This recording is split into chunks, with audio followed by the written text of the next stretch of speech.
The used car market is finally crashing. We all knew that this was coming. I don't know why it's a surprise, but in this video, I'm going to give you my analysis and take on what I've seen in terms of the prices for my 2009 Lexus IS250 and my 2008 Audi R8, the broader market, and give you my perspective on where I think these prices are going in the next 6 months. My name is Sonduren from Canadian Rider. If you haven't already, make sure you subscribe to the channel and like this video. I cover everything to do with cars, motorcycles, detailing, so if you want to follow along on the journey, make sure you sub. But I want to talk about the used car market.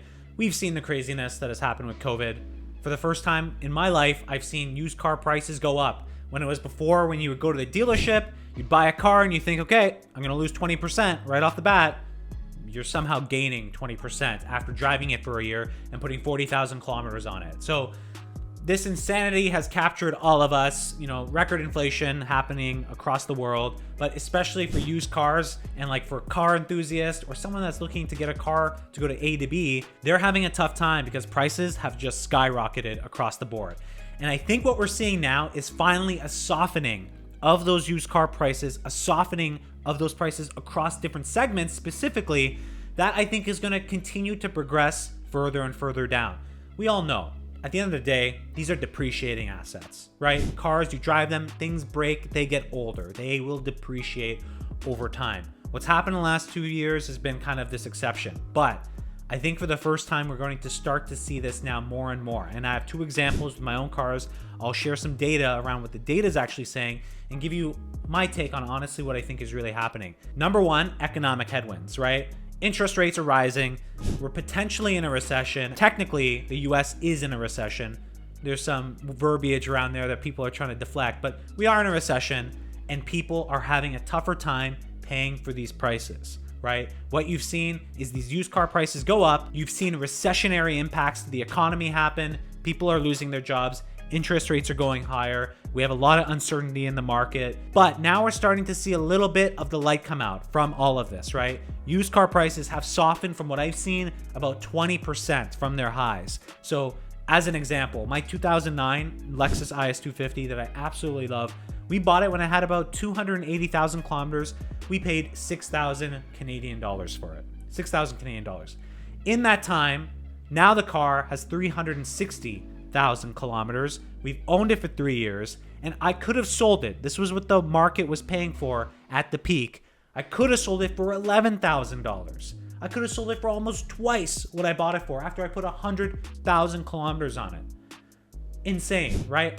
I'm not going to sell it. I love my Lexus. I'm keeping it. But that just shows you how insane the used car market was. What's going on? For my 2008 Audi R8, that's a different market. So, and this is where I think the future is going to head and kind of its different segments of the market here. The A to B commuter car, mass produced, versus more special internal combustion engine cars that with the, acceleration of electrification of vehicles, I think will be special and continue to drive some demand. But like the Audi R8, $80,000, what I originally got it for, with 37,000 kilometers. I have it now 60,000 kilometers. It's been 4 years. I could have probably sold it for 100,000 Canadian dollars at the peak of COVID. Maybe actually 110, because I think my car is a specific, unique one with the gated manual transmission. It's in mint condition. I could have probably asked for very, very top premium for it. It is the V8, and I would have got that. That was the market at the time. But now we're seeing that market also soften. So let me show you some examples of this is some of my anecdotal evidence. I'll bring in some market data and some of that evidence, but take a look at this. So in terms of the Audi R8, for example, this is one that I found in the market that is most comparable to my car. So if you know my car, mine's a 2008. It's a gated 6-speed manual. I don't know, this says Unicorn Rare, but this is actually, it looks like an automatic, so it's not really a Unicorn Rare. They're looking for $88,000, right? Let's say $89,000. And this has 99,000 kilometers on it. So more than 50% in terms of kilometers. Not as rare, okay? So realistically, this car is probably selling, if this car is selling at 89,000, the fact that mine has 50% less kilometers, the fact that I have the gated 6-speed manual transmission and arguably a better color combo with the black interior, I think I could still probably fetch in this market $100,000, right? So the Audi R8 prices haven't softened that much. And if you look across actually all the exotic market, they haven't softened that much because this is kind of like the old or the last hurrah of the internal combustion engine for a lot of these manufacturers. They have a specific unique demand, right? That's what I'm seeing from the kind of unique car perspective, lower produced perspective. Then what I'm seeing on the more mass produced car perspective, like my 2009 Lexus IS250, prices have come down. They've come down significantly back to what I would say is normal a couple years ago, before COVID, right? This is a 2008 Lexus IS250 asking $58,500. Okay, awesome. So, you know, it had some repairs. All cars have some repairs. It's running. It's selling for not certified, unfit. Okay, but someone can certify it. They will actually certify it. It looks like it's in decent shape, right? Let's just assume this is a normal, decent car for $6,000. This was selling for, honestly, this would have sold for $9,000 back at the high. It's crazy. This would have sold for $9,000 back at the high. Here's another example. IS250 Lexus 2007, 250,000 kilometers, selling for 10, or is asking for 10. But this is a manual, so this is a tough one. It's very rare to actually find these cars in manual, and that's why this is a little bit more expensive. Brand new battery, manual transmission. It looks like it's in great condition. That probably deserves that. That's actually the first time I've seen a manual car on sale here, besides reading about it on the news. Interesting. Another one, $9,000. So these are still, again, some of them are still a bit high, but they are coming down, right? They are coming down. And so that's what I'm seeing anecdotally, is that these prices have shifted down on average, more so on the cars that are more the mass-produced A to B cars in the lower end of the price bracket. So we're starting to see some resistance there. Prices are not increasing, they're dropping. I'm seeing about a 20% decline from the highs, peak pandemic, and I think we'll continue to see that. Interest rates are rising, harder to pay debt. We're seeing delinquencies rise as well. Now, it's not the end of the world, so here's some data from Wolf Street, by the way, on this. So we're seeing an uptick right here in delinquencies.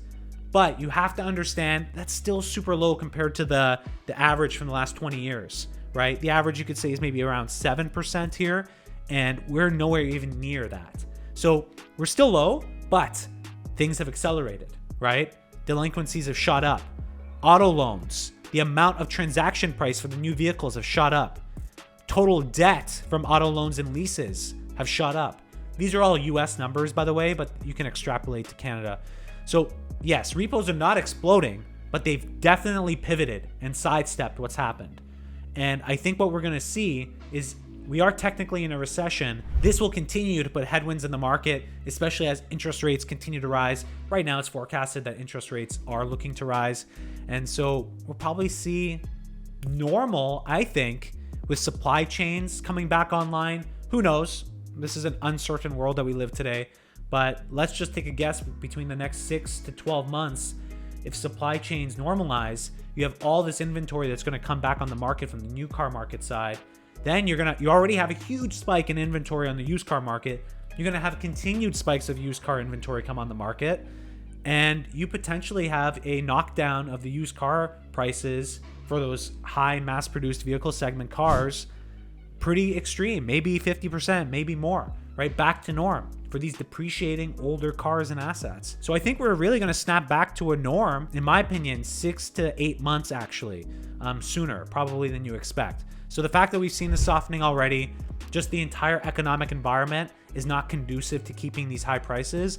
And I think we're going to continue to see that this used car party is over, right? It was ridiculous anyway. I think everybody that saw this happening looked at it and said, wow, this is an interesting phenomenon of, supply chains and economics, but this is not going to last. And so I hope people didn't think it was going to last. I don't know what you would be doing to bet on this market, but I think it's definitely going to recover. I think we're going to get back to a point where you have stable prices for the used car market. And to be honest with you, another kind of thing that's happening right now is the electrification of cars. If you haven't seen my previous videos on this, I'll also link them up in the card above. But that's accelerating, right? Accelerating significantly. So I don't know what it's actually going to do to impact the internal combustion engine market, more so in North America instead of the developing economies. But it's an interesting thing to find out. I just actually finally put my reservation down on my first EV. I'm very excited. I was really hard pressed between what I was gonna get, the Ioniq 5, the Tesla Model 3. If you follow me on this channel, I was debating about those two, but finally pulled the trigger with the Cadillac Lyriq. I think it's a wonderful car, especially at the price point for a first entrance for an EV. So if you want to follow me on that journey, make sure you subscribe to the channel. Check me out, you know, everything to do with cars. You'll follow along on my journey with my Audi R8, my Lexus, and then the new one to the stable, which will be the Cadillac Lyriq.